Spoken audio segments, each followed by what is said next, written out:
Hello, friend. This episode, I think, is going to be really eye-opening. It is all about the cost of convenience items. So things that we pay extra money for to benefit from the convenience of the item and really just how much more it is costing us. And we're going to look at some different stats and maybe when it's worth it and when it isn't. So let's jump into the episode. So when you think of convenience, what do you think of? Comment and let me know, what kinds of things do you pay for convenience sake? And of course, as families, as busy families, busy moms and dads, we have to resort to convenience items sometimes when life is just really, really busy.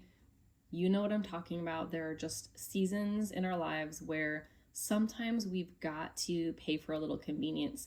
But if it ends up being a habit or something we're doing all the time just because we got used to it or we just really enjoy that convenience, it can really add up. So I want to go over some different stats today. Of course, one of the hugest benefits of convenience items is it saves time, right? It just saves us time in our day. So different things that are going to be saving time, and I'll be going over different categories of types of convenience items that families tend to use the most.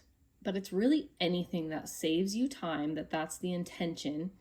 And another benefit is it can reduce stress, right? So something that can be done faster or with less steps, less effort, less energy, that is going to reduce stress because it's not going to take as much from us to get it done, whatever it is. And we are juggling a lot, especially if you work, if you have kids. There's everything to manage about a household. You've got to get groceries. You've got to clean. There's things to do outside the home. Kids have activities a lot of the times. We have activities. If you go to church, anything that you're doing, if you're taking care of loved ones that are outside of your household, you name it, there are so many different things, volunteering at school or just keeping track of kids' homework and the projects they bring home to do. Life is a lot to manage, so reducing stress is always a positive benefit that we can look at convenience items to help solve. But is it worth it? Sometimes it definitely is, but it can really add up. And sometimes if we're spending a lot of money on convenience, that can end up causing more stress in our financial situation. So we really have to look at, is it worth it? So we're going to go through different categories, and as you will see, the majority of these categories are related to food and groceries, as that is usually one of the top 3 expenses for families. Even if we don't end up paying for these convenience items, it is always still one of the top 3 expenses for families. And it can also take up so much of our time throughout the week because, we got to eat every single day, multiple times a day. We've got multiple people in the house. Sometimes people have dietary restrictions. People just prefer different things. Whatever the reason, it's just a lot of work throughout the week. And so that is naturally where families tend to look at convenience more often. So we're going to go over different categories. And like I said, most of these are food related. So one of them has gotten really popular the last several years, and that is food delivery. So when I'm talking about with food delivery in this category, it is the meals that are already prepared from restaurants being brought to you. DoorDash, Uber Eats, Grubhub, Postmates, there's a bunch, right? So all of those different apps that you can go right on your phone, order from most any restaurant you want to in your area, and it gets prepared and brought to you. Here's a great statistic in America. The average American spends $1,800 per year on food delivery services like the DoorDash, the Uber Eats, Grubhub, etc. $1,800 per year. That's a large amount of money. So they've broken it down, and this is sources CNBC. This was as of 2023. So in 2024, it may have even gone higher, who knows? But they've broken it down as a single delivery meal for a family of 4 can cost anywhere from $30 to $50. Now, I don't know about you, but in my area, there's no way I could feed my family. I have a family of 5, but I couldn't even get a family of 4 fed for $30 to $50 through a Grubhub or somewhere, through any restaurant. I can't even think of a restaurant. Taco Bell, maybe, barely. We're not usually talking about Taco Bell when we're talking about these delivery companies most of the time. So their breakdown is that it can cost $30 to $50 for a family of 4. When you factor in the menu markups, there are menu markups. I don't know if you knew that on the item. So the same item will cost more through these apps versus going to the restaurant and getting that same item. You have delivery fees on top of that. You pay tips on top of that typically, compared to a home cooked meal, which can cost about, they're saying, average for a family of 4 when cooking at home. So that's a big difference. That is more than 3 times the cost. And I would argue they're way too low on this meal delivery cost. The next category is meal kit subscriptions. So this is the companies like your Home Chef, Blue Apron, Sunbasket, I think is one of them. There are so many different meal kit subscriptions now. There are tons of them. And the idea where that saves you time is that they have the portions already set up for you. They have the meal planning, right? Because you've technically chosen the meals, but if you don't, they will just auto select some and send them to you. And then they've done the grocery shopping. So they send you the items. They're already organized by meal in some kits, I think. I've tried some in the past. Some were organized by meal and others were just organized by ingredient, and you had to grab what you needed. So if it's organized by meal, that's going to be more convenient, but they've provided the exact number of everything you need, the exact amount of tomatoes and the exact amount of hot sauce and sour cream and all of the spices, etc. So technically that's saving you time not having to go to the grocery store, and it's already pre-portioned out. So their statistic on Consumer Reports says that a typical meal kit subscription costs between $8 and $12 per serving.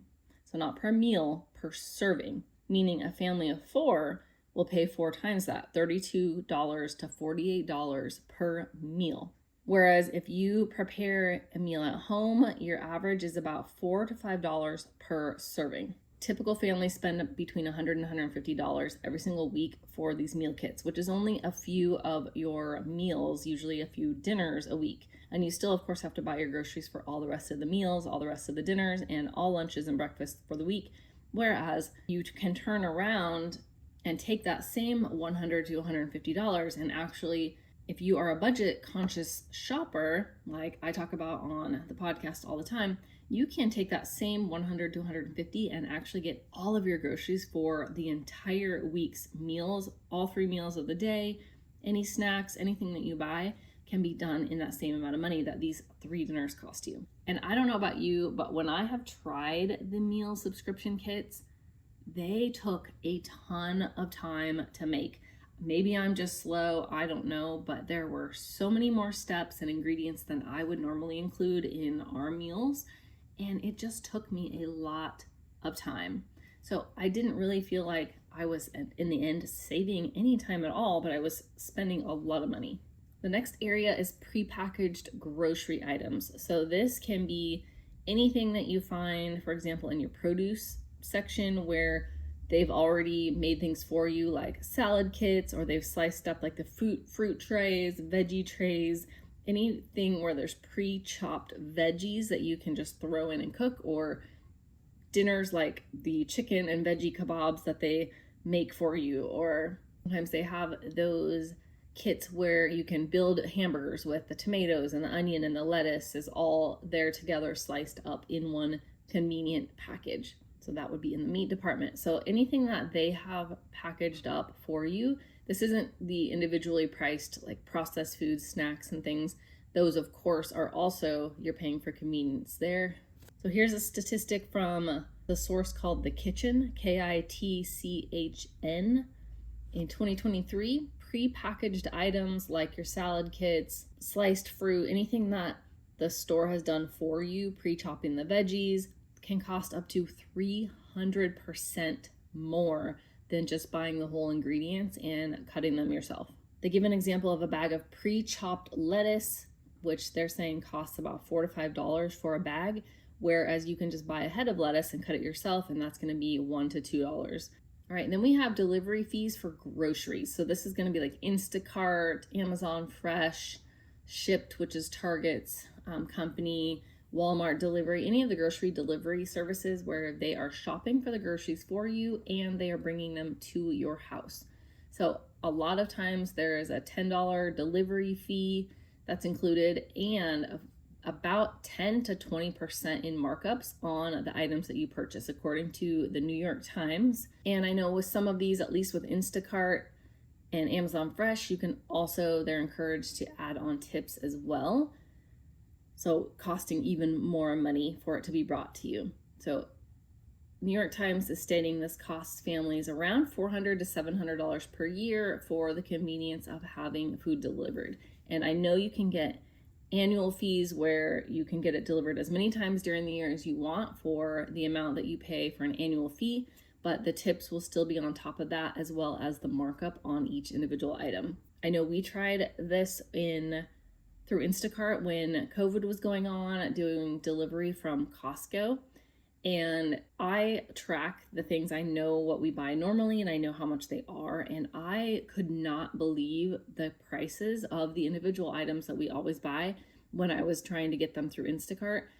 I ended up saying, never mind, we didn't do the order, and I just went there. I was trying to avoid going there because the lines were insane out the door because they were limiting how many people were going in. So of course, I'm sure the delivery companies were taking great advantage of that and really marking up items, but I could not believe the difference in the price. It was going to end up costing us like an insane amount of money just for this one delivery, over and above what we would have paid. All right, another area where we really like to pay for convenience is a coffee shop. So I don't know if you are like me, but I used to have the habit of going and getting coffee through a Starbucks drive-through like every single morning on the way to work. And man, did it add up. And this was back when coffees didn't even cost as much as they do now. So this stat is from Acorns in 2023. The average American spends $1,100 a year on coffee shop drinks. So this is like Starbucks, they're including Dunkin', any of your coffee shop drinks. In our area, we have Black Rock, Pete's Coffee. There are coffee shops all over, whether they're big brand or small. And this is stating that the average drink was $3 to $5. And that was in 2023. But I know in my area, there's no way any coffee drink, unless I was getting black coffee, and I don't even know if that would go to $3. There's no way any of our drinks are only $3 to $5 now. Compared to making it at home, you just make your coffee at home, it usually can cost between 25 cents and 75 cents per cup, depending on what you buy. So if you do drip coffee through grounds, it's going to be less, but if you do like Keurig with K-cups or an espresso, the pods are going to end up being a little bit more depending on where you buy them. So making it at home, they're saying, is about $91 to $182 per year. This is a savings of over $900 every single year just on your coffee. The last food related area that I've included today is your convenience stores. So if you've ever run in because a convenience store was really close to you, or it was on your way home, or you were getting gas and you just ran into the store and grabbed something, those stores mark up greatly every single item for the sake of convenience. So when you are filling up with gas and you just run in and can grab something and you don't have to go to the store, that is more convenient for you. And a lot of times convenience stores might be closer to homes. There are more of them throughout neighborhoods versus going to a grocery store that may be a little further away and does take longer typically to go through the store, get what you need, and get out. So convenience stores, according to Business Insider in 2023, convenience stores charge up to 50 to 60% more for your everyday items compared to those same costs for those items at a grocery store.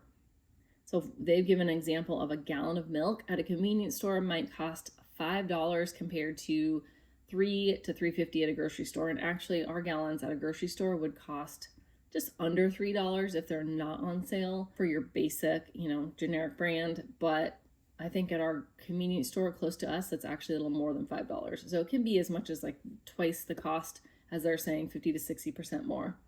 But I've seen as much as 100% more at the convenience store. So that's a huge savings if you tend to do this often. Of course, if you do it once in a while, it's not going to break the budget too much. But if you have a habit of doing this, like my husband, I've shared in prior episodes, used to get a Mountain Dew every single day, which is super unhealthy.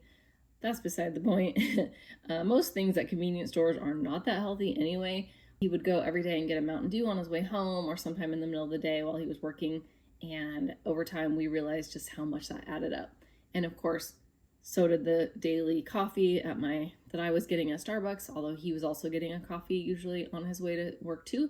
So, and then he would get his Mountain Dew later. So just huge savings once we finally cut those out. Okay, so those are all the food related. I have one more that's not food related that can be a fairly common convenience for a lot of families, not every family, and that's professional house cleaning. So if you hire house cleaners to come in, the average according to Home Advisor in 2023, that would cost you an average of $120 to $150 per visit. And this is with a bi-weekly service. So if you have them come on a regular basis, it does cost less like this. If you have them come just as a one-off and they clean the whole house for you, a deep clean, it's really going to be more like $400 to $500, depending on the size of your home. It could be $300 and it could be higher if your home is larger. With that cost of a bi-weekly service at a $120 to $150 per visit, that is about $3,000 to $4,000 per year that families are paying.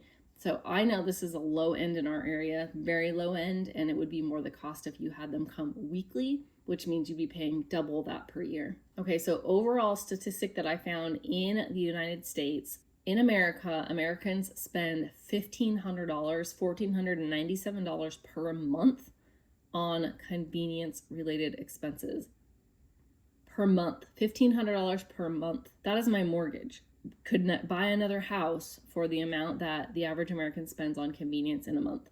And this equates to $18,000 every single year. So if you pay for any of these areas, if any of these that I mentioned is an area where you tend to spend a lot of money, do the math. And if you have any financial goals like getting out of debt or building up an emergency savings or saving up for college or whatever your big financial goals are, that amount of money of your convenience that you're spending could get you on your financial goal, could go to your financial goal and get you to the finish line that much faster. So take some time and do the math and just see how much faster could you get to that financial goal if you stopped whatever your biggest convenience item is and allocated that money to your goal.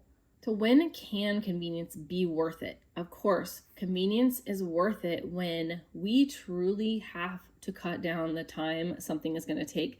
Like we do not have enough time to get things done in a particular week, or if you can take that same amount of time and work on a way to make money. Maybe you have a side hustle that you could put that time to that you would actually make more money than you are spending on that convenience. That could be worth it because you're actually coming out ahead financially in that situation.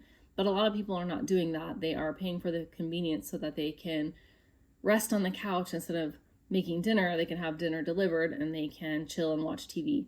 If you have not had enough quality time with your family and you just need to plan some time, that can be a great time to get a convenience item as well so that you can schedule in that quality time and spend time with your spouse, with your partner, with your kids for self-care, just by yourself, whatever it is. So as long as that's not something you're doing all the time and a habit that you don't really need and you have big financial goals that you could put that money towards, it can be okay to do sometimes if that's what you choose.